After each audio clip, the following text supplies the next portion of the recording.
Hello friends, welcome to our channel English for All. Please don't forget to like, subscribe and share. तो आज का हमारा topic है the Tempest, जो कि एक प्ले है विलियम शेक्सपियर के द्वारा। तो विलियम शेक्सपियर ने बहुत सारे प्लेज लिखे हैं जिसके बारे में हमको बहुत सारी चीज़ें मालूम है, लेकिन ये टेम्पेस्ट प्ले है, इसके ज़्यादा एविडेंस नहीं मिलते हैं कि ये कब लिखा गया था, इसकी कब एडिटिंग हुई, ये कब पब्लिश हुआ, इसके बारे में हमें ज़्यादा नहीं पता है। लेकिन ये 1610 और 1611 के बीच में लिखा गया है और इसका टेम्पेस्ट का जो मीनिंग होता है वो होता है तूफ़ान। अब आते हैं इसकी कैरेक्टर लिस्ट पे। तो इसमें जो मेन हीरो है वो है प्रॉस्पेरो।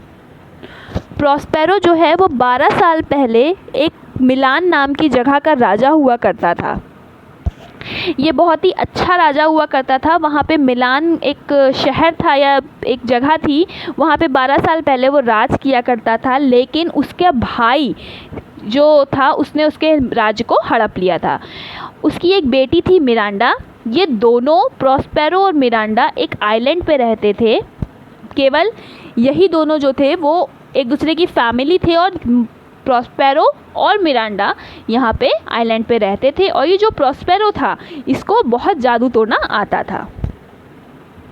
प्रॉस्पेरो और मिरांडा ये दोनों ही केवल इस आइलैंड पे रहते थे। ये केवल यही दो मनुष्य थे, इंसान थे जो इस पे रहते थे। और तीसरा जो था वो था एरियल, जो कि एक स्पिरिट थी जो प्रॉस्पेरो की गुलाम थी। और इस एरियल को 12 साल पहले प्रॉस्पेरो ने बचाया था। एक चुड़ैल थी साइकोरेक्स नाम की जिसने इस एरियल को कब्ज़े में कर रखा था। तो प्रॉस्पेरो ने इस एरियल को इस साइकोरेक्स नाम की चुड़ैल से बचाया था। तो अब यहाँ 3 लोग हो गए, प्रॉस्पेरो, मिरांडा और एरियल।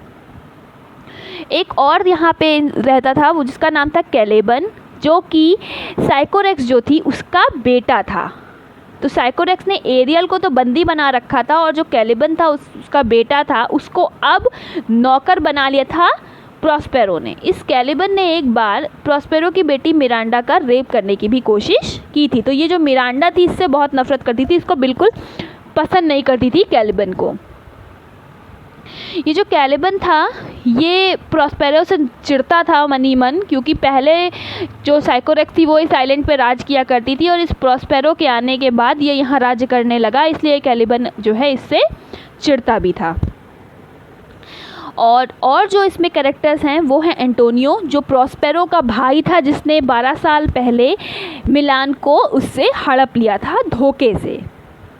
ये एंटोनियो। इसकी जो मदद थी वो नेपल्स का राजा था अलेंसो, उसने की थी। उसकी हेल्प से ही एंटोनियो ने प्रॉस्पेरो की जो राज्य था उसको हड़पा था। और अलेंसो का एक बेटा था जिसका नाम था फ्रेडिनेंट, ठीक है, जिसकी बाद में जाकर के मिरांडा से शादी होती है। और एक था सेबेस्टियन जो अलेंसो का भाई था। अलेंसो जो नेपल्स का राजा था उसका भाई। तो ये 4 कैरेक्टर हो गए, प्रॉस्पेरो, मिरांडा, एरियल और कैलिबन, एंटोनियो, अलेंसो, फ्रेडिनेंट और सेबेस्टियन। ये इतने कैरेक्टर्स इस प्ले को पूरा समझने के लिए काफ़ी हैं, ठीक है, एफिशिएंट है। आप इतने कैरेक्टर्स को जानिए।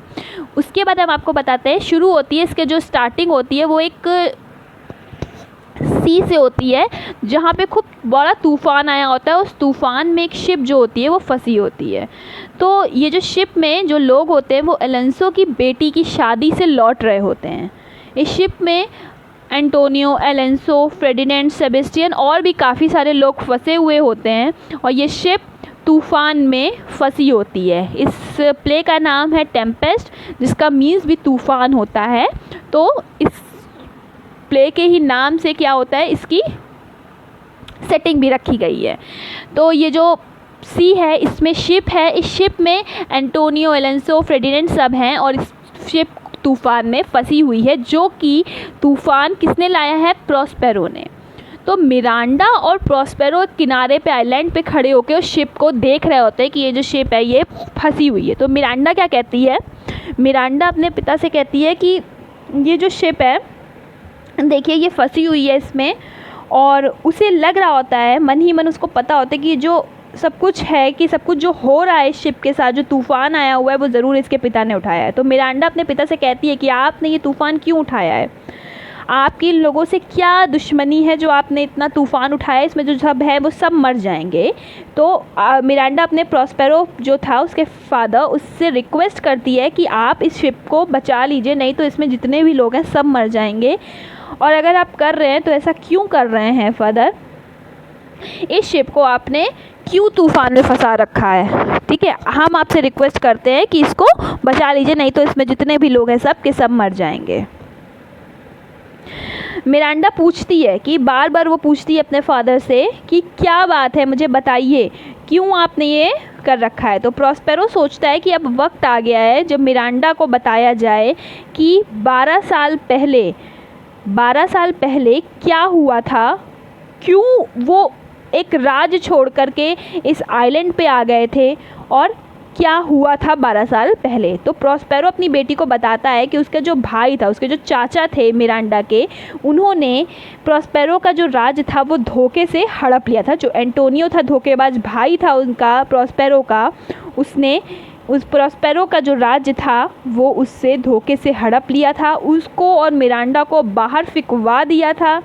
उसके बाद उन लोग किसी तरह से बचा करके इस आइलैंड पे रहने आ गए थे और 12 साल से वो इसी आइलैंड पे रहने लगे।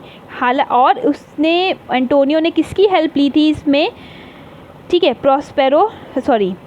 प्रॉस्पेरो का राज्य हड़पने के लिए एंटोनियो ने एलेंसो की हेल्प ली थी।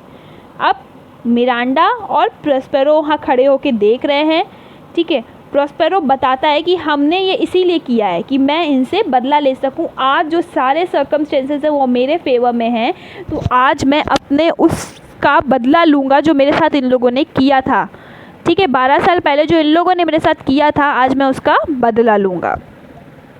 प्रॉस्पेरो मिरांडा से ये कहता है। तो मिरांडा तब भी कहती है कि नहीं फादर, आप इन सबको बचा लीजिए, ठीक है। तो प्रॉस्पेरो बताता है कि एरियल की मदद से, जो कि एक स्पिरिट थी, उसी की मदद से उसने ये तूफ़ान उठाया हुआ है, ठीक है। उसने वो तूफ़ान उठाया है एरियल की मदद से, प्रॉस्पेरो ने ये तूफ़ान उठाया है। प्रॉस्पेरो एरियल से कहता है कि तुम्हें ये करना है। तो जो एरियल है वो प्रॉस्पेरो से कहता है कि आपने मुझसे कहा था कि मैं अगर आपकी सारी बात मानूंगा, मैं आपका अगर अच्छा सर्वेंट बना रहूँगा, तो आप मुझे फ्री कर देंगे बहुत जल्दी। तो आप मुझे फ्री करेंगे। तो इस पर क्या होता है, प्रॉस्पेरो गुस्सा हो जाता है। तो एरियल क्या करता है कि कहता है जो है मुझे माफ़ कर दीजिए, क्योंकि प्रॉस्पेरो क्या कहता है कि तुम्हें याद नहीं है कि तुम तो उस पिंजरे में बंद थे, उस साइकोरेक्स ने तुमको उस पिंजरे में बंद करे, मैं तुम्हें फ्री कराया था। तो जो स्पिरिट होती है एरियल, वो प्रॉस्पेरो से माफ़ी मांग लेती, कहती है अच्छा ठीक है मुझे माफ़ कर दीजिए, और जो प्रॉस्पेरो कहता है वो एरियल करता है। तो ये तो हो गई बात आइलैंड की। अब जो है देखते हैं एरियल क्या करता है। वो जाता है शिप के पास और जाकर के गाना गाता है, एक मधुर मतलब एक स्वीट सॉन्ग गाता है जाकर के वहाँ, जो इसमें एंटोनियो, एलेंसो, फ्रेडिनेंड सब जो है जिस तूफ़ान में घिरे हुए होते हैं, तो वो क्या करता है उन लोगों को किनारे पे ले आता है। ये एरियल जो है किनारे पे ले आता है उनको, और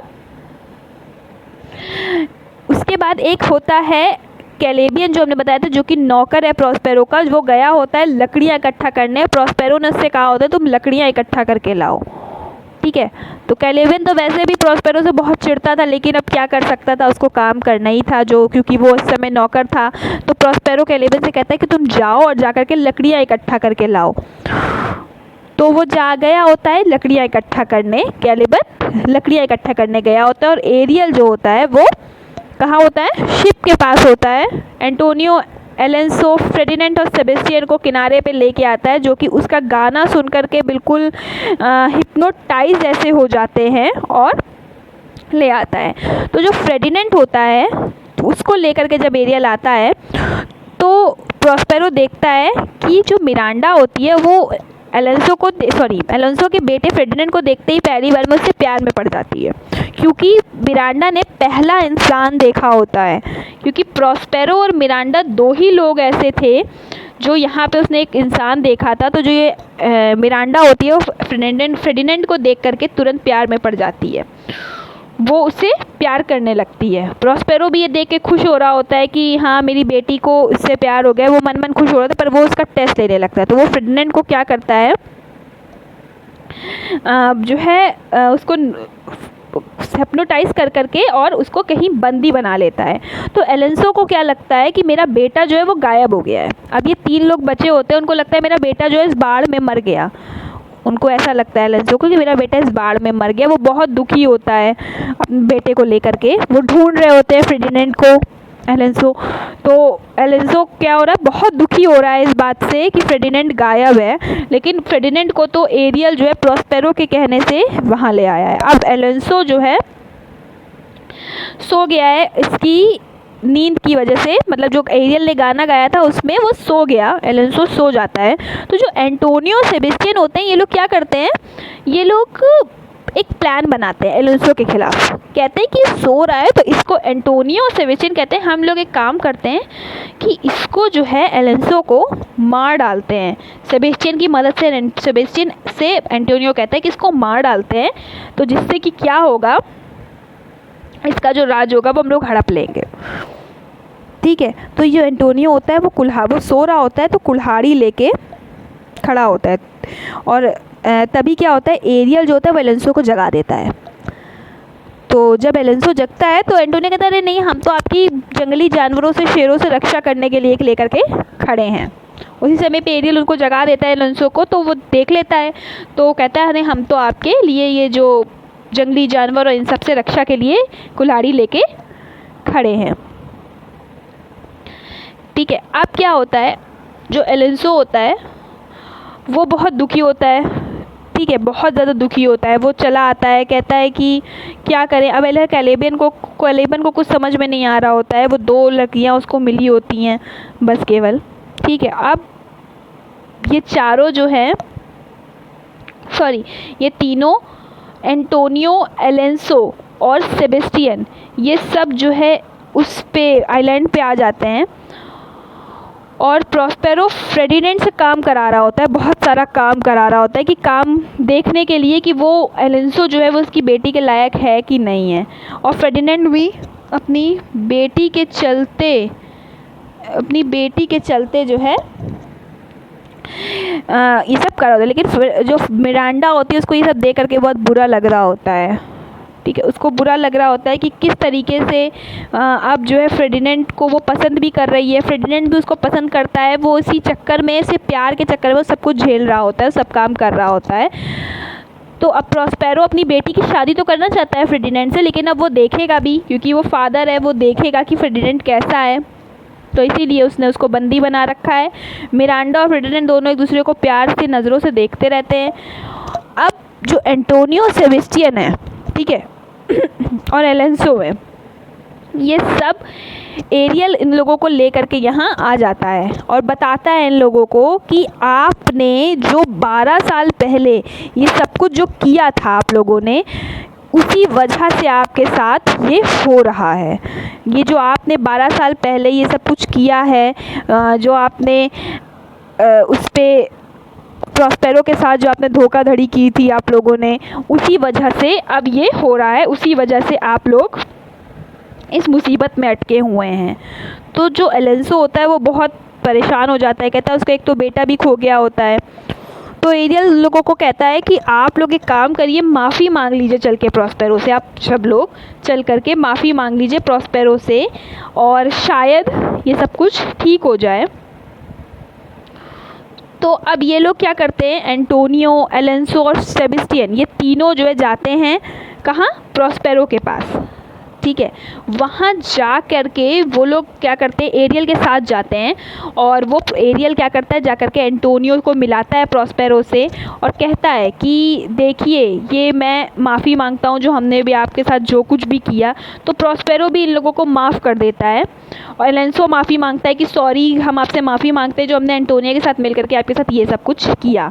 प्रॉस्पेरो क्या करता है, इन लोगों को माफ़ कर देता है और जो प्रॉस्पेरो होता है वो एरियल को भी फ्री कर देता है, कहता है कि मैंने तुम्हें फ्री कर दिया है, उसे भी वो फ्री कर देता है। और एलेंसो और प्रॉस्पेरो बहुत खुश होते हैं कि उसका बेटा भी, एलेंसो बहुत खुश होता है कि उसका बेटा फेर्डिनेंड ज़िंदा है। और जो फेर्डिनेंड होता है वो मिरांडा के साथ उसकी शादी हो जाती है और अब प्रॉस्पेरो जो है वो वापस से मिलान पे राज करने लगता है। तो ये सब कुछ बहुत अच्छे से निपट जाता है। अब बचा एरियल। तो एरियल की तो हमने बताया कि वो फ्री कर देता है प्रॉस्पेरो, कहता है कि अब तुम फ्री हो, मैंने तुम्हें आज़ाद कर दिया जैसे कि मैंने तुमसे प्रॉमिस किया था कि मैंने तुम्हें आज़ाद कर दिया है। तो यहाँ पे ये स्टोरी ख़त्म होती है। आशा करते हैं आपको ये सब कुछ समझ में आया होगा। अगर ना समझ में आया तो कमेंट बॉक्स में बताइए और please thank you for watching.